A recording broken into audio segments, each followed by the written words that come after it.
My name is Alina Paul. I'm 32 years old, a sergeant in the United States Army Special Forces. And until last night, I believed the only war my family had to fight was in the Middle East, where my husband, Kalen, is currently deployed. I was wrong.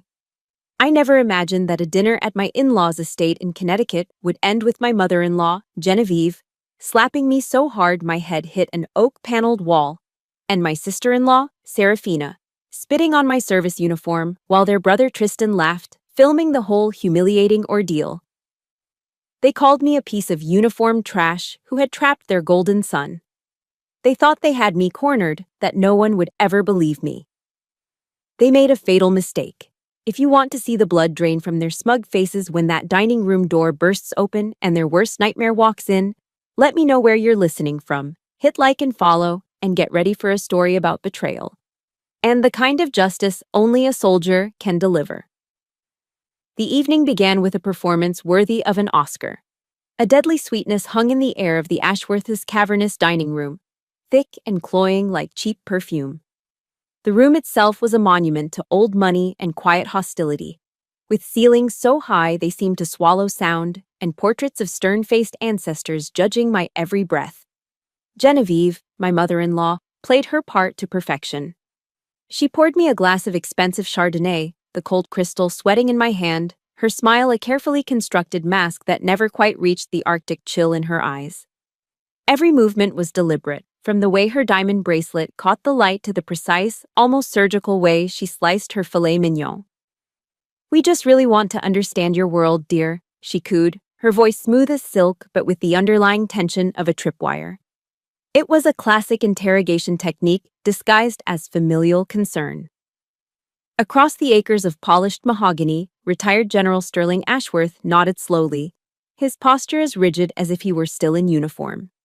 He made a grand sweeping comment about the bravery of soldiers, but his tone was condescending, like a man at a zoo observing a fascinating but lesser species. He spoke of grit and fortitude as if they were abstract concepts, not the lived, grinding reality of my life and my husband's. I knew this wasn't a peace summit. This was an enemy reconnaissance mission. They were probing my defenses, measuring my reactions, searching for a weakness to exploit. I remained quiet, answering their veiled questions with brief, polite, "Yes, sirs," and "No, ma'ams," playing the part of the docile prey. My training had taught me to read a room, to assess threats long before they materialized. The weight of the sterling silver fork felt foreign in my hand, a clumsy tool compared to the familiar balance of a weapon. What they didn't know was that I was doing the exact same thing they were, assessing their formation, their weapons, and their intent. My world, the one they claimed to want to understand, had taught me that the most dangerous battles are often the ones that begin in silence. In a room like this, words were bullets, and I was counting their ammunition. The charade finally crumbled when Serafina, Kalen's sister, let the first shot fly. She had been picking at her food, a bored, petulant expression on her face. She set her fork down with a delicate clink, a sound that cut through the oppressive quiet. She casually inspected her manicure, then looked up at me through her lashes, a slow, insolent gaze. "I just don't understand what Kalen sees in someone so rugged," she said, the word dripping with disdain. "The army must have stripped all the femininity right out of you, hasn't it?" That was the signal. The attack had begun. Genevieve immediately reinforced her daughter's position, like a well-drilled fire team. "That's precisely what worries me," she chimed in, placing a concerned hand on her chest in a gesture of flawless theatrics. "Alina, my son needs a wife who can attend society galas, who can host fundraisers, not someone who only knows how to handle a rifle." Their words hung in the air, sharp and ugly, sucking the oxygen from the room. Every part of my training, every ounce of discipline, screamed at me to maintain my composure, to not give them the emotional reaction they craved. An emotional target is an easy target. I thought of Kalen, of his face on our last video call, tired and dusted with sand but lighting up when he saw me. That thought was my armor. I took a slow, deliberate sip of my wine, letting the silence stretch, forcing them to wait. Then I met Genevieve's gaze, my voice level and calm. Kaylin fell in love with the person I am, not the version you wish I was. That single sentence was the detonator. "You insolent thing!" Genevieve shrieked. The mask of high society elegance evaporated, revealing the raw, unfiltered hatred beneath. Her face flushed a blotchy red, her lips pulled back from her teeth. She moved faster than I anticipated. Her hand flew across the table. It wasn't just a slap. It was a shove, a calculated blow meant to unbalance me. The force of it sent my chair skidding back on the marble floor, and the back of my head connected with the hard, oak-paneled wall with a sickening thud. A sharp, blinding pain shot down my spine, but it was nothing compared to the humiliation that burned 1,000 times hotter. I am a soldier. I have been trained to endure the harshest conditions imaginable, to push through pain that would break most people. But no training exercise, no Sears school simulation, can ever prepare you for a physical assault from the woman you are supposed to call mother. It was a violation of a fundamental law of nature. In the split second after the impact, I saw a flash of panic in her eyes. Not remorse for her action, but the primal fear of a predator who has just realized its attack might have been witnessed. Before the stars finished exploding behind my eyes, Serafina was there, standing over me, a vulture circling. Her face was twisted in a sneer of pure triumph. She stared down, her eyes fixated on the decorations pinned to the chest of my Army Green Service uniform. The Silver Star, for gallantry in action. The Bronze Star, for meritorious service in a combat zone. The Purple Heart, for being wounded by the enemy. Medals my husband had proudly, gently pinned on me himself, his fingers brushing against the fabric with reverence. "Garbage," she whispered, her voice laced with venom. And then she spat. The sound was obscene in the silent room. A thick glob of saliva landed squarely on the uniform, sliding down the dark olive fabric to rest on the white name tape, right over the block letters spelling Paul. It wasn't just a personal insult. It was a desecration, a sacrilege. They had defiled the uniform, the very symbol of the honor that I and thousands of soldiers, sailors, airmen, and Marines had bled for, fought for, and died for. An ice-cold rage, clean and pure, surged through my body. It wasn't hot and messy. It was the focused, chilling fury of a sniper acquiring a target. My breathing evened out. My heart rate steadied. The pain in my head receded to a dull throb. The world sharpened into crystal-clear focus. Across the room, Tristan, the youngest, let out a delighted, wheezing laugh, his smartphone held high, its lens a malevolent red eye capturing every single moment for his future amusement. In that instant, they ceased to be family. They became objectives, hostile targets. And they had no idea that even in the midst of chaos, a soldier is always looking for one of two things: an exit strategy or a weapon.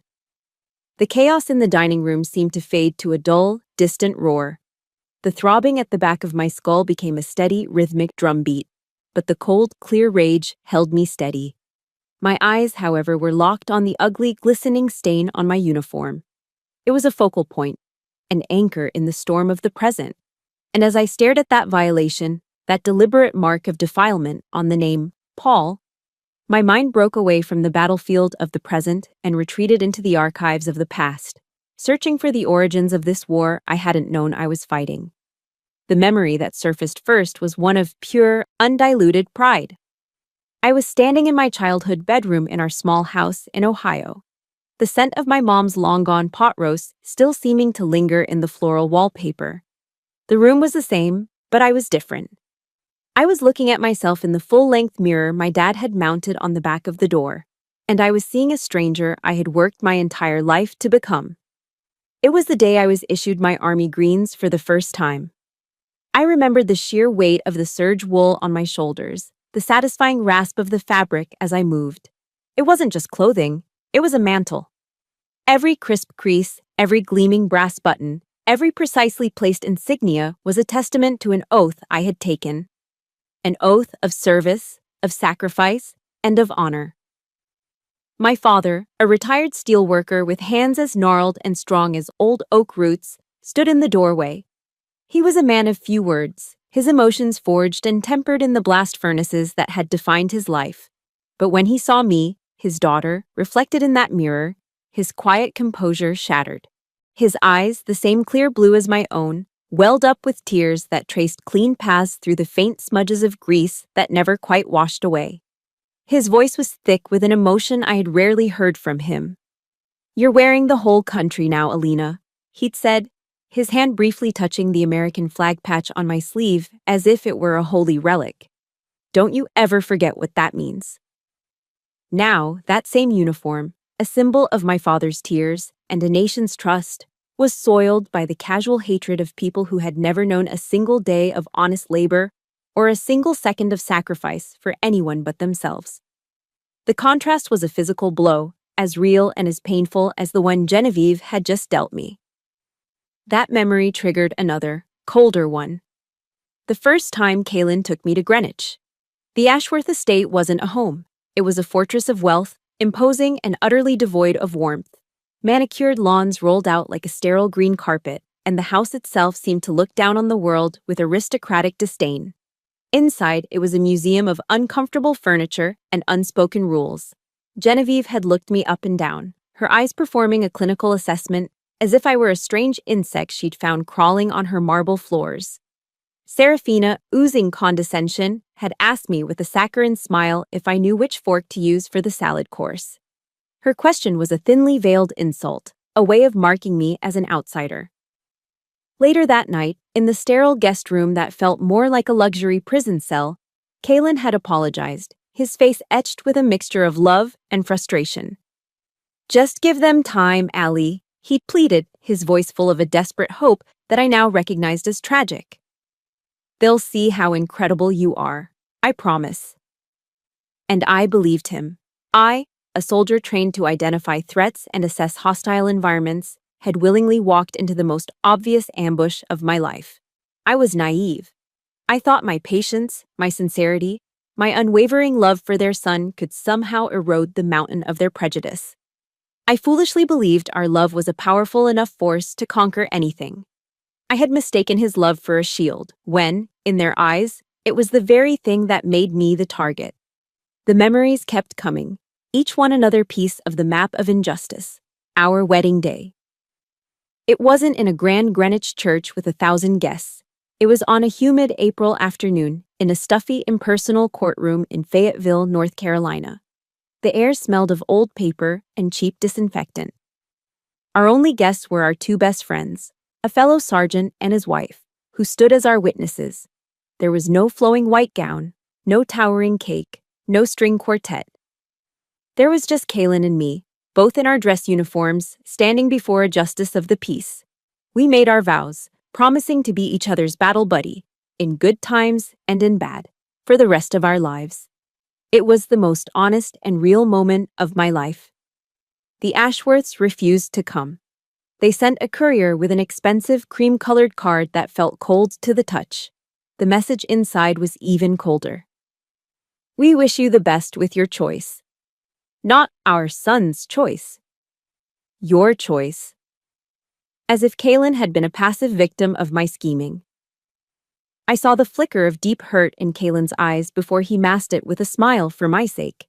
He had chosen me over their expectations, over their dynasty, and for that, I'd been tried and found guilty. They would never, ever forgive me for it. The torrent of memories finally brought me to just a few days ago, to the last video call with Kaylin. His face was pixelated and shadowed, the connection lagging from halfway across the world. He looked exhausted, his jaw tight with the constant stress of deployment, a fine layer of Middle Eastern dust clinging to his skin. But the moment my face appeared on his screen, his eyes lit up with a love so pure and powerful, it felt like a physical presence, reaching through the thousands of miles between us. "Are you okay? Are they behaving?" he had asked, his voice rough with fatigue but sharp with concern. He knew them. He knew what they were capable of. And I lied. I looked into the eyes of the man I loved more than life itself, and I lied to protect him. "Everything's fine, honey. I can handle them," I'd said, forcing a cheerful smile. I didn't want to add the weight of his family's war to the burden of the one he was already fighting.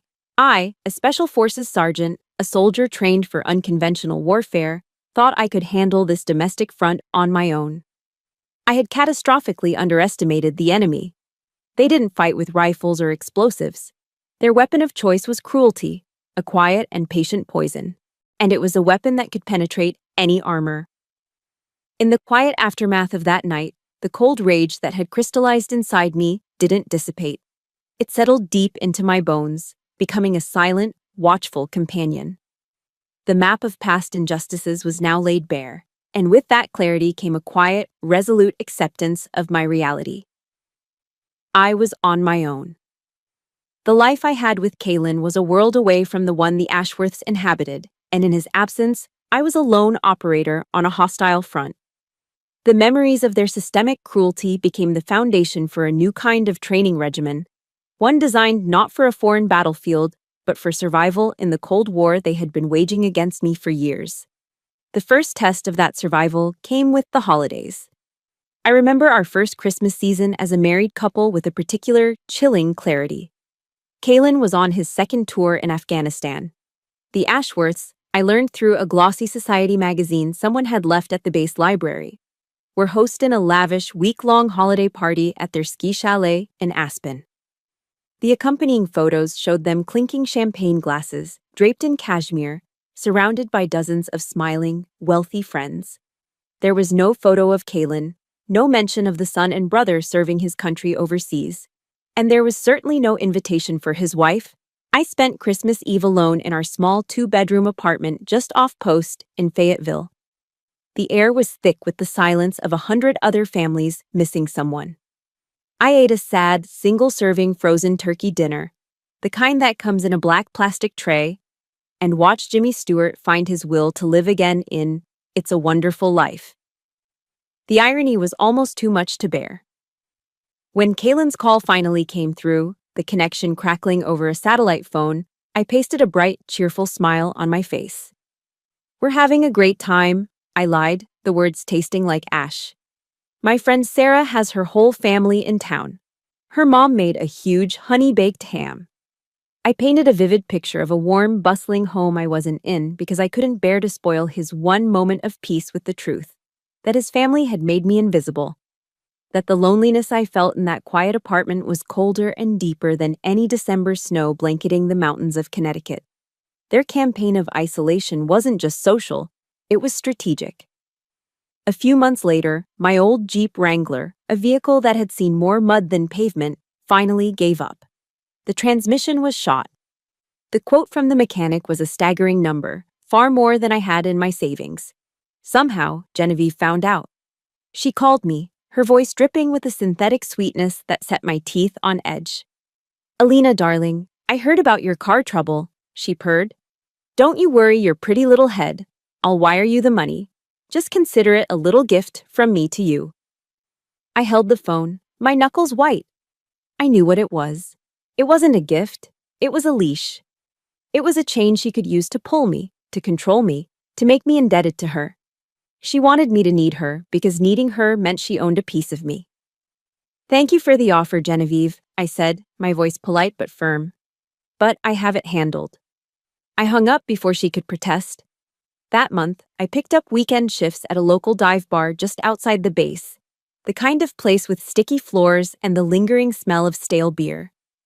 For 4 straight weekends, I slung beers and wiped down tables, my back aching and my feet screaming in protest. I'd get home long after midnight, my hands smelling of bleach and fried food. But at the end of the month, I walked into that mechanic's shop and paid for the repairs in cash.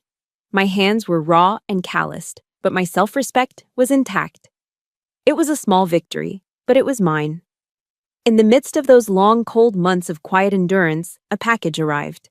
A simple, battered cardboard box with Kaylin's familiar scrawl on it, covered in customs tape from an APO address. My hands trembled slightly as I sliced it open. Inside, nestled in crumpled newspaper, was a silk scarf, the most brilliant shade of cerulean blue I'd ever seen, soft and impossibly warm to the touch. Tucked inside was a handwritten letter on a creased piece of paper.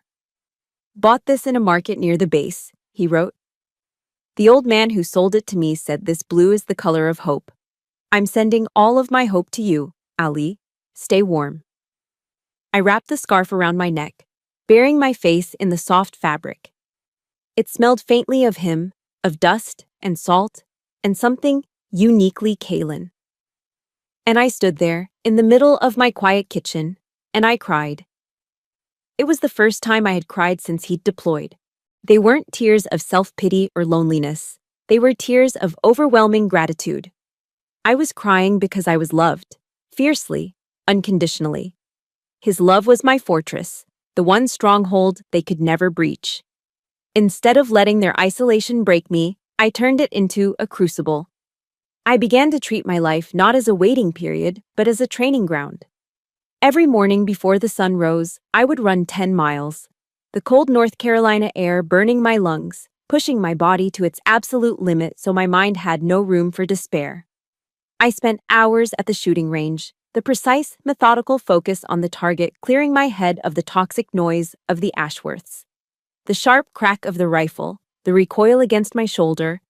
It was a form of therapy. I read everything I could get my hands on. Books on military strategy, on psychology, on the leadership tactics of great figures who had faced down impossible odds. I wasn't just staying in shape for my next deployment. I was, without fully realizing it, forging the weapons I would need for the war that was already here, on my own soil. The Ashworths thought their silence and their exclusion would weaken me, that it would make me small and desperate. But they were wrong. Isolation doesn't just test your strength, it reveals it. And in that solitary crucible, I wasn't weakening. I was being forged into steel. Steel is forged in fire and then quenched in water. My isolation was the fire, hardening me, shaping my resolve. But a person cannot live in the fire forever. There were days when the silence in my small apartment wasn't a training ground, but a crushing weight. Days when the four walls felt like they were closing in, and the only company I had was the ghost of my husband's presence. It was on one of those days, when the quiet became too loud to bear, that I found my water. I found my quenching. It was a small, unassuming diner a few miles off base, tucked into a tired-looking strip mall. The sign, buzzing with a faulty neon light, read, "The Soldier's Mess." It was the kind of place you could easily drive by 100 times and never notice.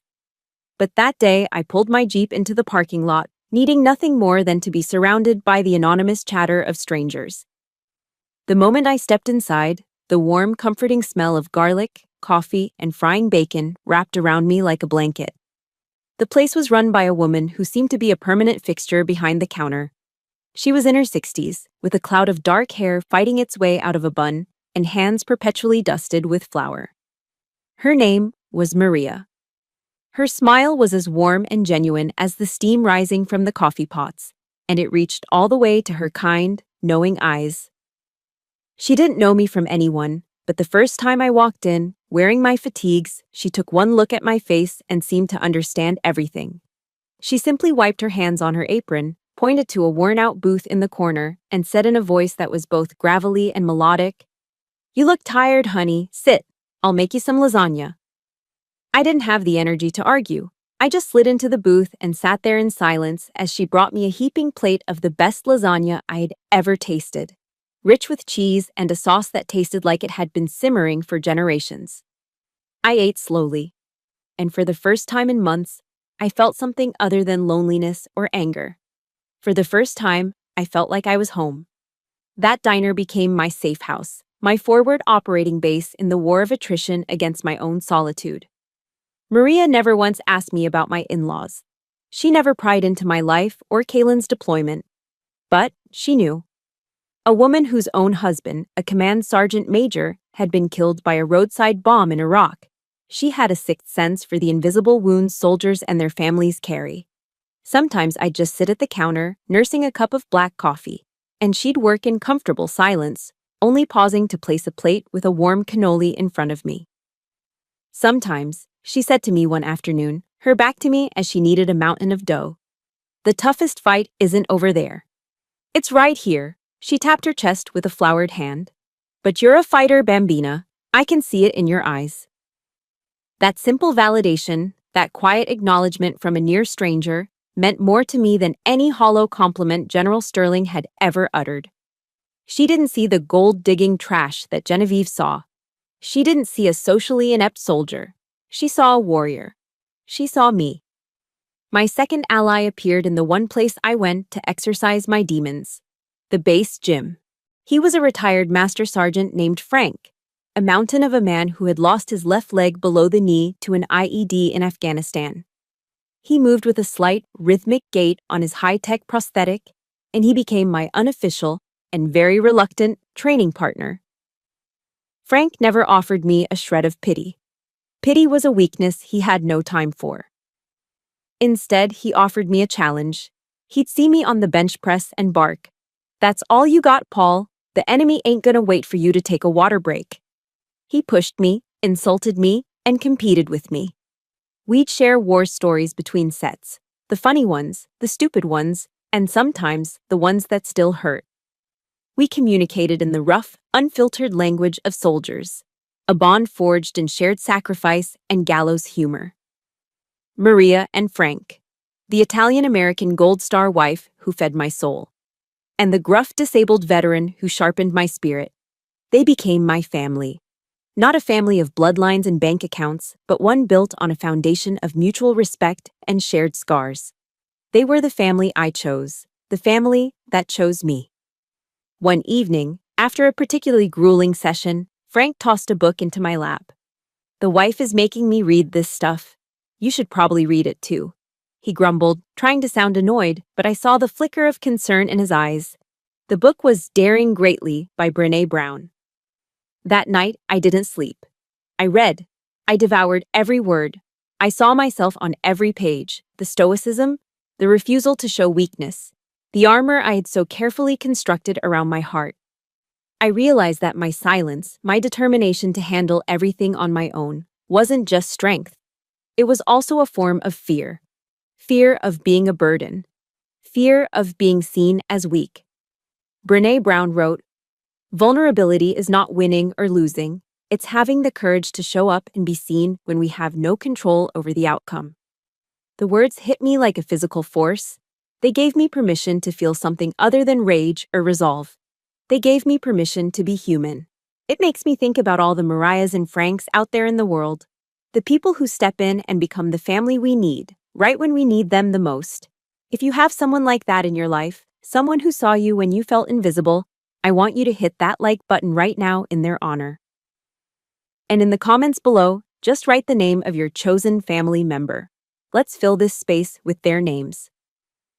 That night, for the first time, I took out a piece of paper and a pen. I wrote a long, long letter to Kalen. I told him everything.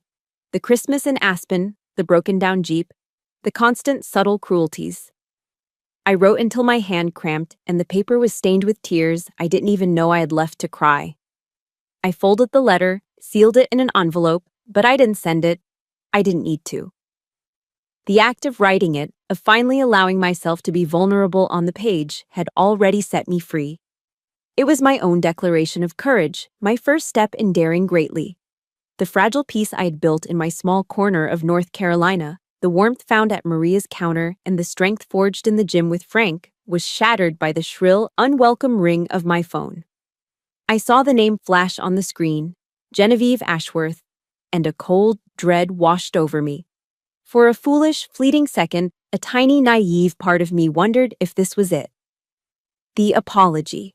The olive branch. The part of my heart that still believed in family dared to hope. I was wrong. "Alina, darling," her voice slithered through the phone, coated in a layer of sweetness so thick it was alarming. It was the voice she used when maneuvering pieces on a chessboard. "I was just thinking of you. It must be so terribly lonely down there all by yourself. The family is having a small get-together this weekend at the yacht club. We'd all just love for you to be there. We really want to make things right." Every instinct, honed by years of military training, screamed at me. Ambush, danger, trap. This wasn't an olive branch. It was bait. But then Brené Brown's words echoed in my mind. The courage to show up and be seen. I had been hiding, surviving in my self-imposed exile. But courage wasn't about avoiding the fight, it was about choosing your terms of engagement. My terms had changed. I would no longer show up hoping for acceptance. This time, I would show up on a reconnaissance mission. I would gather intelligence. That's very thoughtful of you, Genevieve, I replied, my voice perfectly level and controlled. I'd be happy to come. When I told Maria, she was wiping down the counter at the diner. She stopped, rag mid-air, her warm eyes filled with a deep, maternal worry. She reached across and squeezed my hand. Be careful, Bambina, she whispered, her voice low and serious. A wolf never changes its fur. It only learns to wear better sheep's clothing. The Greenwich Yacht Club was the physical embodiment of Ashworth arrogance, a sprawling temple of old money perched on the Long Island Sound. Gleaming white sailboats bobbed in the marina. The members, uniformly dressed in crisp white and navy blue linen, drifted across manicured lawns, speaking in that distinct, nasal tone of the New England elite, a sound that always set my teeth on edge. The Ashworths greeted me with air kisses that never made contact and smiles as brilliant and fake as cubic zirconia. As they led me through the crowd, I felt the ripple of judgment follow me. I was a foreign object in their pristine world. My simple navy blue dress and military posture scanned by 100 pairs of eyes.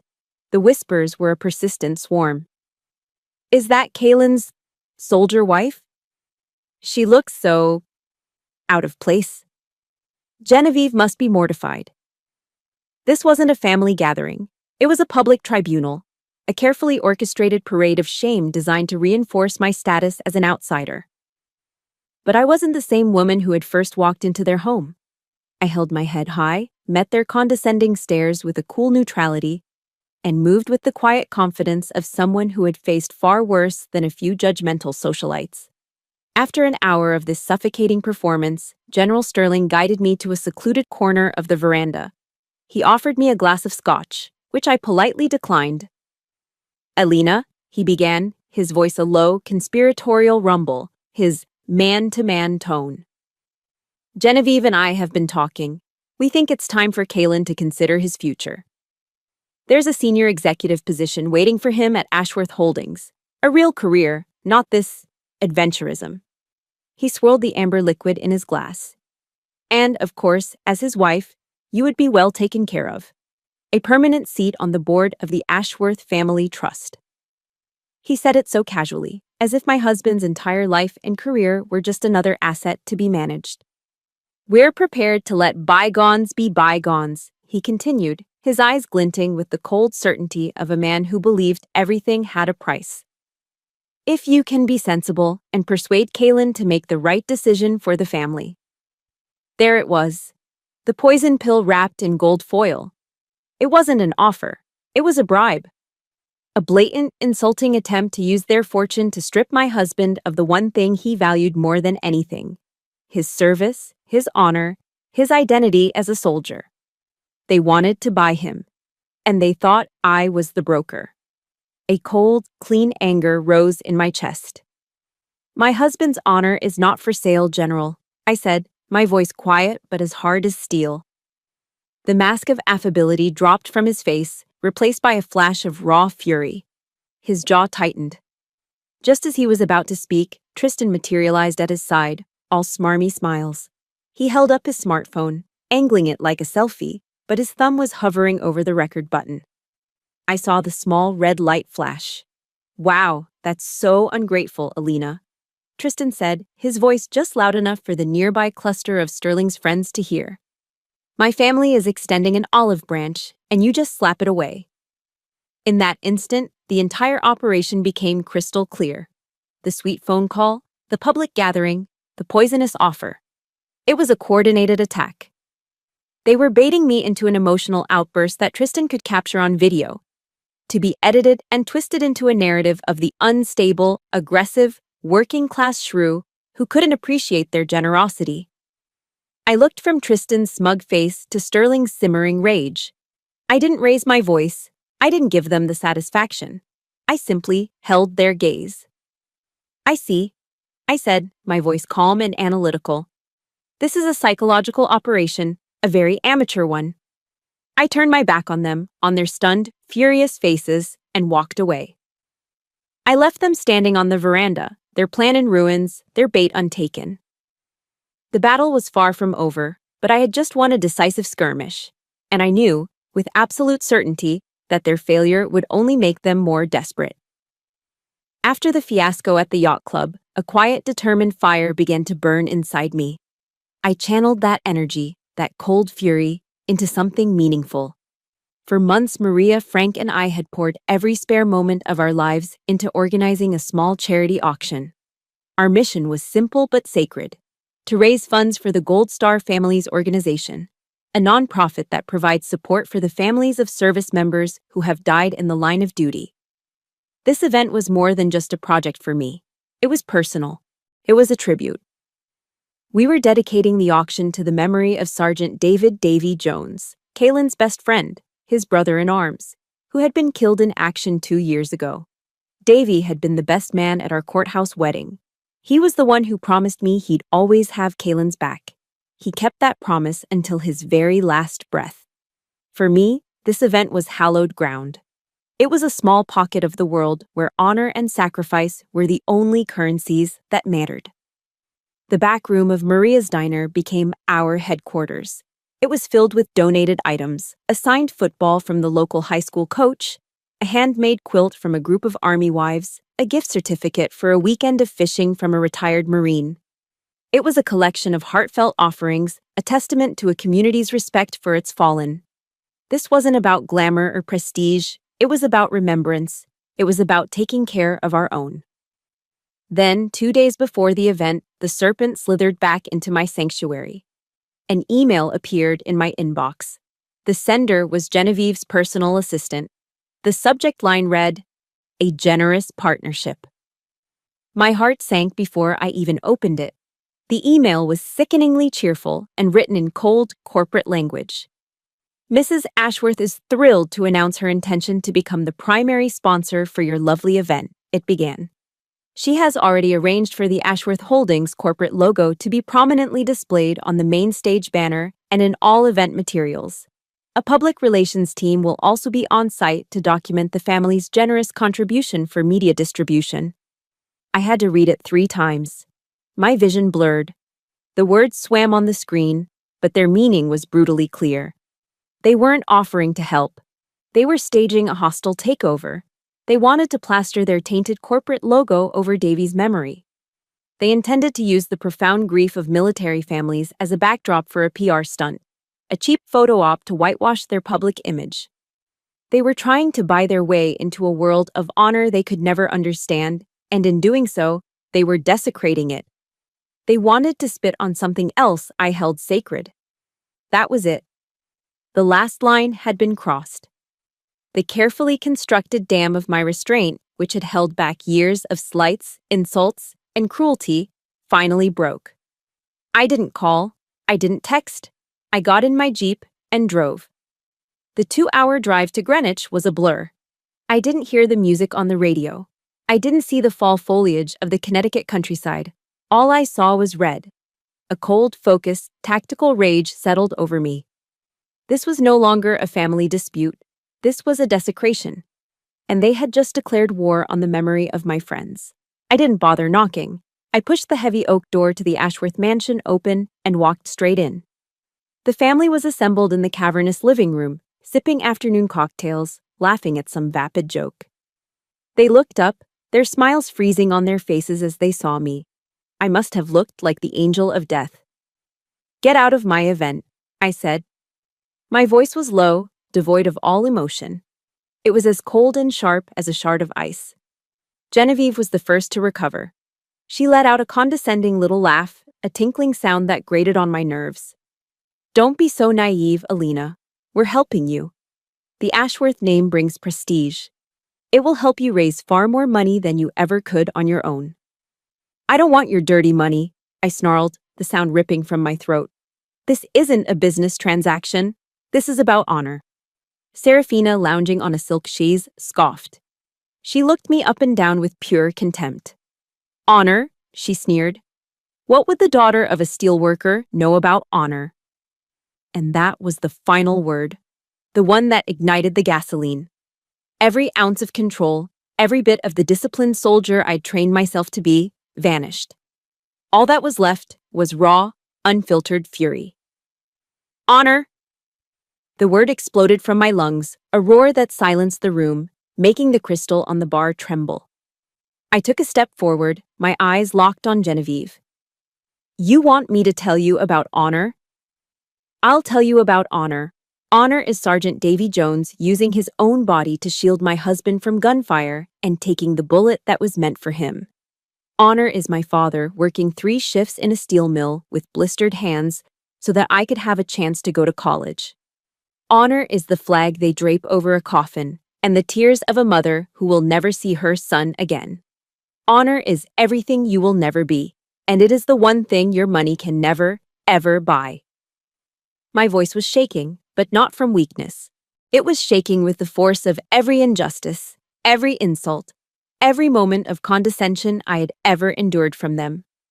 I pointed a trembling finger straight at Genevieve's shocked, pale face.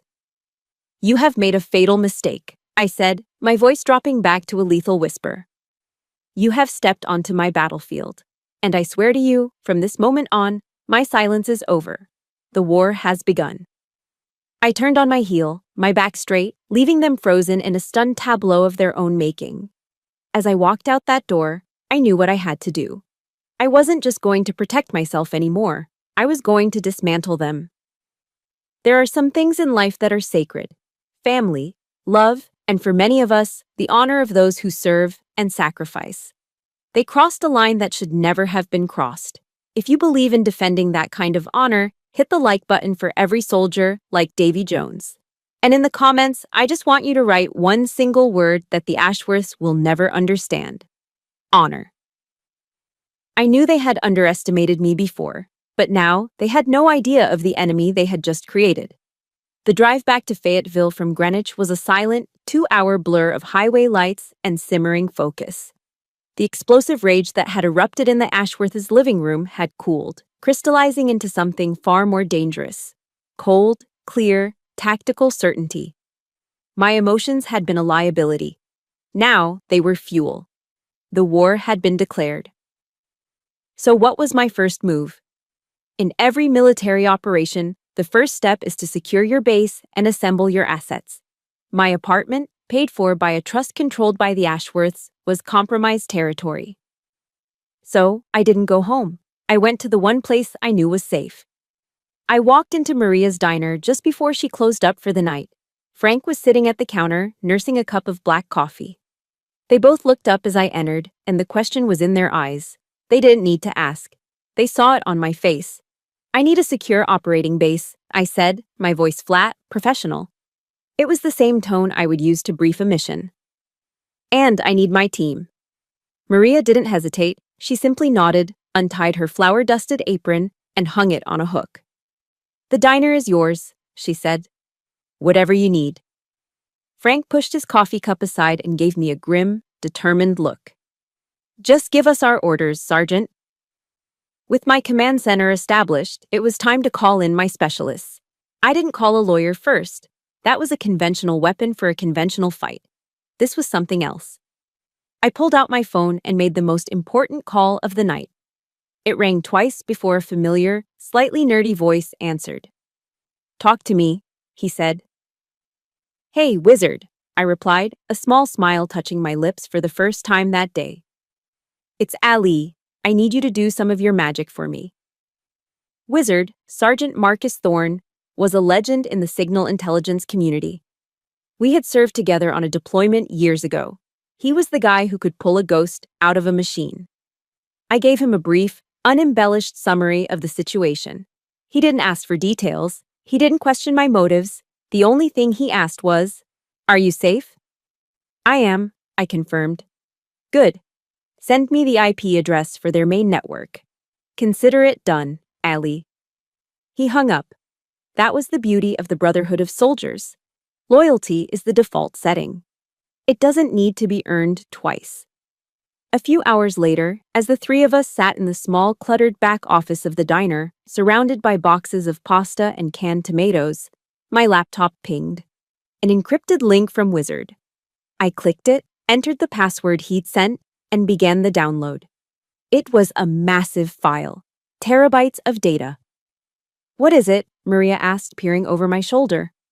"The ammunition," I replied. It was everything. Footage from every security camera inside and outside the Ashworth mansion, going back 6 months. For the next several hours, Frank and I sat in silence, the only sound the hum of the old refrigerator and the click of the mouse as I navigated through the video files. Maria kept us supplied with fresh coffee. It was worse than I could have imagined. We watched a highlight reel of their contempt. We saw Genevieve on the phone with one of her friends, mocking my Ohio accent. We saw Serafina finding the small, thoughtful Christmas gift I had left for her, a first edition of her favorite book I'd hunted down in an old bookstore, and tossing it directly into a trash can with a look of disgust. We saw General Sterling, on the veranda with a colleague, referring to his son's marriage as a temporary embarrassment. And then, we found the footage from that night. The night of the ambush. It was all there, captured in high definition from 3 different angles. The slap, the spit hitting my uniform, Tristan's gleeful laugh, the cold, cruel words, the conspiracy. Frank, a man who had seen the worst of humanity on the battlefield, let out a slow, heavy breath. He shook his head, his eyes fixed on the screen. "Jesus, kid," he whispered, his voice thick with disgust. "This isn't a family. It's a goddamn crime syndicate." Seeing the raw, undeniable proof was like pouring salt on a wound, but it was also clarifying. It burned away any lingering doubt, any shred of sentimentality. It solidified my resolve into something unbreakable. I took a large sheet of butcher paper from a roll Maria used for table coverings and spread it across the table. In the center, I wrote the mission objective: target, justice, and boundaries. From that central point, I began to map out my war. My plan would advance on 3 fronts. The first was legal. I needed a lawyer, but not just any lawyer. I needed someone who specialized in domestic abuse and harassment cases, and preferably, a veteran. Someone who understood the language of honor and wouldn't be intimidated by the Ashworth name or their high-priced legal team. The second front was information warfare. My strategy here was simple. Go dark. Maintain absolute silence and let them make the first move. They had Tristan's edited video. They thought it was their ace in the hole. My unedited, multi-angle footage wasn't just a weapon, it was a tactical nuke, to be deployed only when it would cause maximum strategic damage. Sun Tzu's words, which I'd scribbled on a sticky note and stuck to my bathroom mirror years ago, came to mind. Know your enemy and know yourself, and you will not be imperiled in 100 battles. The third and most critical front was personal. I had to inform Kalen. He deserved to hear the unvarnished truth directly from me, not through the twisted lies of his family. I knew a phone call was too risky and too emotional. He was in a hostile environment. He needed to be focused on his mission, not on a war back home. So, I opened my encrypted email client and composed a message to his secure address. I wrote it like a situation report, concise, factual, and to the point. I told him the situation on the home front had escalated, that hostile actions were taken by his family, and that I had secured evidence and was proceeding with countermeasures. I assured him my personal security was guaranteed and told him to remain focused on his mission. I ended it with, "I love you, over and out." I hit send. There was no part of me that worried he wouldn't understand. We were more than husband and wife, we were teammates. He would trust my judgment. He would trust that I had the situation under control. This was my fight to start, but I knew, with every fiber of my being, that he would be there to help me finish it. The Ashworths, cornered and panicked, made a classic tactical error. They underestimated their enemy. My silence wasn't weakness, it was discipline. It was the calm before the storm. And they, in their arrogance, walked right into it. 2 days after my visit, my lawyer, a retired Marine colonel named Jackson, who had the calm, predatory stillness of a sniper, forwarded me an email he'd received. The Ashworths were calling a press conference at the Manhattan office of their high-powered law firm. Wizard, my friend from Signal Intelligence, had already worked his magic. He sent me an encrypted file containing the press conference's guest list and talking points. It was exactly as I'd predicted. They had invited a handful of sympathetic journalists and were preparing to paint me as an unstable, gold-digging aggressor. The centerpiece of their presentation would be Tristan's carefully edited video, designed to show me as the unhinged villain. Wizard sent a follow-up message. "They're planning a public execution, Allie. Be careful." I typed back a short reply. "They're not preparing for my execution, Wiz. They're setting my stage." On the day of the press conference, Colonel Jackson and I arrived at the sleek, soulless skyscraper in Midtown Manhattan. We didn't go inside. We waited in the black town car parked across the street, watching the curated list of reporters file into the building. From my vantage point, I could see the conference room through the large plate glass windows, a stage, a podium, and a large screen behind it.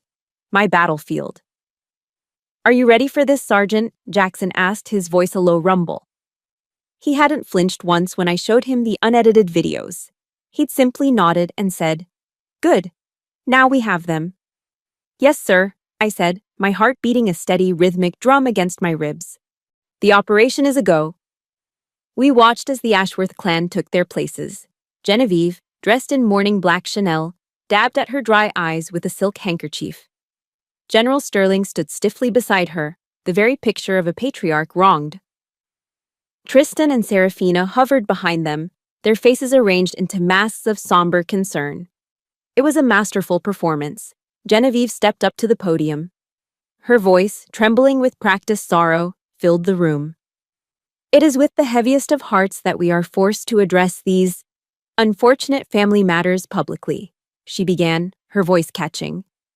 "We have always tried to welcome our son's wife, but her recent instability has created a situation that is both painful and dangerous." That was our cue. Jackson gave a slight nod to our driver. We got out of the car.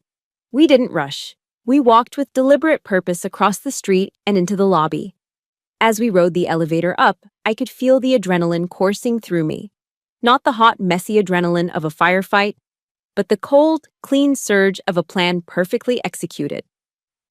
Just as Genevieve was saying, we have video evidence of her unprovoked aggression, which we are now prepared to show you. The heavy doors to the conference room burst open. Every head in the room snapped toward the entrance. A collective gasp went through the reporters. The clicking of cameras stopped. For a moment, there was absolute, deafening silence. Standing in the doorway, ramrod straight, was Captain Kalen Vance. He was in his full Army service uniform, the deep blue coat, the light blue trousers, the white shirt, and black tie. The polished brass on his belt buckle gleamed under the conference room lights. The medals on his chest, the bronze star, the purple heart, were a silent testament to a world of honor the people in this room knew nothing about. He had taken a special military transport flight and had landed just a few hours ago. He was supposed to be thousands of miles away. The color drained from the faces of the Ashworths. It was a spectacular sight. Genevieve's jaw dropped, her carefully constructed mask of sorrow shattering into a million pieces. Serafina's eyes went wide with sheer terror. Tristan physically recoiled, stumbling back a step as if he'd been struck. General Sterling's face, usually a mask of stoic authority, turned a pasty, sickly white. Their worst nightmare, in full-dress uniform, had just walked through the door. Kalen's eyes scanned the room, cold and hard as granite, before they landed on his family. He walked forward, his footsteps echoing in the stunned silence. He didn't look at me. Not yet. His focus was entirely on the enemy. "Mother," he said, and his voice cut through the air like a razor. It was quiet, yet it carried an authority that filled the entire room. "I believe you've omitted a few key details from your story." He walked directly to the podium and stood beside his trembling mother. He turned to face the stunned reporters. His gaze was unflinching. "My name is Captain Kalen Vance. I came home a little earlier than expected," he said, his voice ringing with command. "I was standing outside the dining room door on the night in question. I heard you planning to destroy my wife's reputation. I heard you, Tristan, bragging about how you would edit the video to make her look like the aggressor. Every word was a hammer blow, driving another nail into the coffin of their lies. He's lying, Genevieve shrieked, her voice shrill. He's suffering from PTSD. He doesn't know what he's saying. General Sterling found his voice and bellowed, My son is unwell. This is a private matter. The reporters erupted into a frenzy of questions. Kalen held up a hand and the room fell silent again. He looked at his father, a flicker of something, pity perhaps, in his eyes. Then it was gone, replaced by icy resolve. Perhaps, Kalen said, his voice dropping to a dangerously calm level, we should review the complete, unedited events of that evening, just to clear things up. He gave a slight nod in our direction. That was Jackson's cue. The colonel, moving with an old soldier's economy of motion, strode to the front of the room, pulled a small USB drive from his pocket, and plugged it into the laptop connected to the projector. The massive screen behind the Ashworths, which had been displaying the logo of their law firm, flickered and then came to life. It was the security camera footage, uncut, unedited, from 3 different angles. The entire room held its breath. They watched the slap. They saw Serafina's sneer as she leaned in. They witnessed the disgusting act of her spitting on my uniform. They heard every cruel, calculated word, every threat, every shriek of hatred. The clicking of the cameras started again, this time a furious, non-stop fusillade, like machine gun fire. The reporters' faces were a mixture of shock and predatory glee. They knew this was the story of a lifetime. Genevieve made a small choking sound and crumpled into her chair, her face in her hands. Serafina covered her face, turning away from the screen as if she could hide from her own vile actions. Tristan, the brave little filmmaker, looked like a cornered rat, his eyes darting around the room, searching for an escape that didn't exist. The video ended. Kalen walked away from the podium. He walked directly to me. He ignored the reporters, ignored his shattered family. He took my hand, his grip firm and steady. Then he turned to face the podium one last time, his voice ringing out clear and true for everyone to hear. She is my family, he declared, his eyes locking with his father's. And you just declared war on both of us. Victory isn't a single, explosive moment. It's a shockwave. What happened in that Manhattan conference room wasn't the end of the war. It was the detonation. In the days that followed, Kalen and I found ourselves at the epicenter of the fallout. The story exploded. It wasn't just the mainstream news, which delighted in the takedown of a powerful, old-money family. It was our world that reacted with the most force. Task and Purpose and the Military Times, respected publications read by everyone in uniform, ran the story with blistering headlines. The disgrace in Greenwich. Ashworth patriarch humiliates Green Beret daughter-in-law. The unedited video was everywhere. The military community, a fiercely protective tribe, was outraged. The story of a decorated soldier being spat on by the wealthy elite was the kind of story that ignited a firestorm. The consequences for the Ashworths were swift and brutal. We didn't have to lift another finger. The machine of public opinion, once set in motion, did the work for us. General Sterling was forced to resign from the boards of 3 different defense contractors. Ashworth Holdings faced calls for boycotts. The family retreated behind the high walls of their Greenwich fortress, but the damage was done. Their name, once a symbol of power, was now synonymous with disgrace. Kalen and I chose silence. We declined every interview request, letting the truth of that video speak for itself. But public victory is different from private peace. The night after the press conference, back in our small apartment near Fort Bragg, the adrenaline finally faded, leaving behind a profound exhaustion. The silence in the room was heavy, filled with everything that didn't need to be said. Kalen didn't let me go. He just held me, his arms wrapped around me as we sat on our worn-out couch. I could feel a slight, almost imperceptible tremor running through his body. It wasn't just anger anymore. It was grief. That was his family, his blood. And he had just witnessed its complete moral decay, had been forced to be the one to expose it to the world. A son should never have to do that. I'm sorry, Allie, he whispered into my hair, his voice thick. "I'm so sorry I didn't protect you from them sooner." I leaned back and looked at him, at the deep sadness in his eyes. "You were there when it mattered most," I said softly. "You came home. You chose the right side, teammate." He managed a small, pained smile. "Always," he said. That was all we needed. In that moment, the noise of the outside world faded away, and it was just us. Two soldiers in the quiet aftermath of a battle won, beginning the long process of counting the costs. A week later, a crisp cream-colored envelope arrived via messenger from Colonel Jackson's office. It was from Genevieve, drafted by her legal team. It was a masterclass in corporate non-apology, filled with hollow, legal-approved phrases like "deepest regrets for the unfortunate series of events" and "a sincere hope for familial reconciliation." There wasn't an ounce of genuine remorse in it.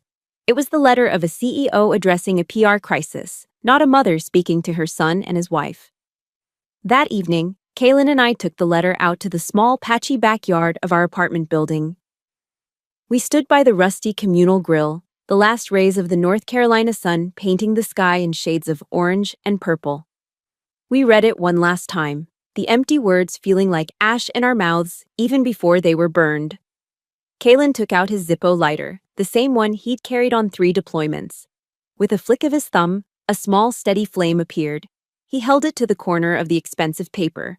We watched as the fire caught, curling the edges, turning the carefully crafted lies black. The flames consumed deepest regrets and devoured hope for reconciliation until there was nothing left but a fragile, glowing skeleton of ash.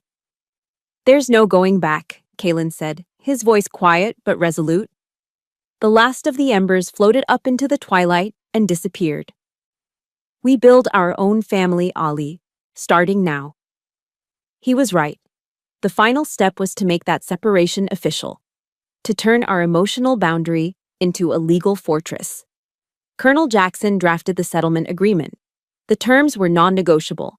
The Ashworths were to issue a formal public apology drafted by us. They were to make a substantial 7-figure donation to the Gold Star family's charity we had organized the fundraiser for. And the most important term, a permanent, legally binding, no-contact order. Any attempt to contact us, directly or indirectly, would be considered harassment and would trigger severe legal penalties. They signed it without a fight. They had no other choice. We had established a demilitarized zone around our lives, a line they could never cross again. In the quiet days that followed, I thought a lot about forgiveness. There's a passage in the Bible, in Matthew, about forgiving someone 70 times, 7 times. I used to think that meant you always had to let the person back into your life. I don't believe that anymore. I forgave them. Not because they deserved it. Not because they asked for it. I forgave them because I deserved peace. Holding on to that much hatred is like carrying a rucksack full of stones on a 20-mile march. It only weighs you down. My forgiveness was me letting go of the weight of my hatred, not me opening the door for them to come back in. Some doors need to stay closed. They need to be locked, bolted, and barricaded, not for their sake, but for yours. The ashes from that letter and from our old life settled 6 months later in the rich, dark soil of Virginia. We left North Carolina behind. Using the settlement money and our savings, we bought a small plot of land nestled deep in the Blue Ridge Mountains. Our new home was a log cabin, solid and unassuming, with a wide porch that overlooked a sprawling valley. There was no Greenwich luxury, no cold marble or pretentious art. There was only the quiet majesty of ancient mountains and a sky so full of stars it took your breath away. This was our new forward operating base, our sanctuary. Here, we made the rules. Every morning, we'd sit on that porch with steaming mugs of coffee, watching the mist burn off the valley below, breathing in air that smelled of pine and damp earth. It was a kind of peace I'd never known, a quiet so profound it felt like it could heal wounds you didn't even know you had. The ghosts of the Ashworths couldn't reach us here. Their world of poisonous whispers and calculated cruelty simply couldn't exist in a place like this. Kaylin, true to his word, continued to serve, but in a new capacity. He took a position as a lead instructor at a nearby training academy, shaping the next generation of soldiers. His war was over, His new mission was to pass on his wisdom. And I, after many long nights spent staring at that starry sky, found my new mission too. I started a nonprofit organization, a small project that grew from the deepest parts of my own scars. I called it the Vanguard Project. We run intensive survival and resilience retreats exclusively for female service members. On our land, in the heart of these mountains, I teach them the skills that saved me. I teach them how to navigate by the stars when all their equipment has failed. I teach them how to build a fire in the pouring rain when they're cold and exhausted. And most importantly, I teach them how to identify and counter an enemy who doesn't wear a uniform, the kind that smiles at you across a dinner table while planning your destruction. I took my own personal battlefield and turned it into a training ground for others. I took my scars and made them into a map. Life settled into a beautiful, predictable rhythm. The changing of the seasons, the hard work of maintaining the land, the quiet joy of building a life together from the ground up. Then, one crisp autumn afternoon, everything changed again. Kalen was outside, the rhythmic thwack of his axe splitting firewood echoing through the cool air. I watched him from the porch for a moment, the strong, steady man who was my anchor. I took a deep breath and stepped outside. "Captain," I said, my voice even and formal, just a hint of a smile playing on my lips. "I have a situation report for you." He stopped, sinking the axe into the chopping block. He wiped the sweat from his brow with the back of his arm and turned to me, a quizzical look on his face. "Go ahead, Sergeant, report." I walked over to him, took his calloused, wood-scented hand, and placed it flat against my stomach. I looked him right in the eye. "We have a new recruit joining the team," I whispered. "ETA is approximately 7 months." He froze. His entire body went still. The playful smile on his face dissolved, replaced by a look of stunned disbelief. His eyes, the same clear blue eyes that had seen so much conflict, widened. He looked down at my stomach, then back up at my face, searching for confirmation. I just nodded, a tear escaping and tracing a path down my cheek.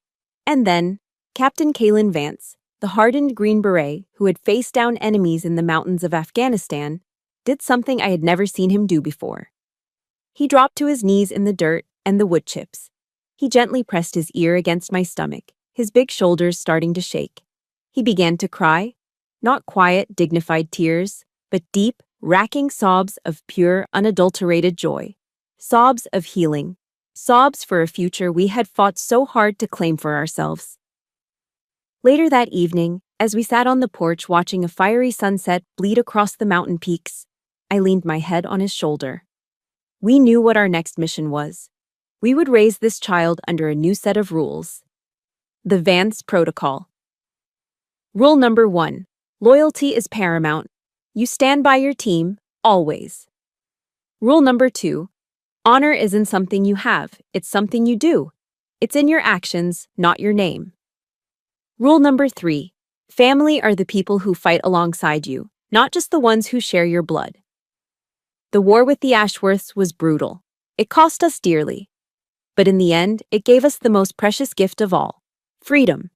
The freedom to define our own family. The freedom to live by our own code. And the freedom to know that when two soldiers stand together, they can face anything the world throws at them. In the Army, we have a saying: embrace the suck. It means to accept the misery of a situation and push through it. But I've learned a greater lesson. Don't just embrace it. Use it as fuel. Let it forge you into something stronger. And then, when the time is right, build your own damn sunrise. And that, more than any victory on any battlefield, is what true winning feels like. My story, the one defined by the Ashworths, is over. But the one Kalen and I are writing now has just begun. The Vance Protocol guides our family, but its most important lesson is that you have the power to write your own rules for life. My journey is proof that you can break free from the protocols others force upon you and create your own. For more stories about resilience and forging your own path, make sure you hit subscribe and turn on notifications. I want to leave you with one question. In the comments below, tell me, what is rule number 1 in your protocol for life?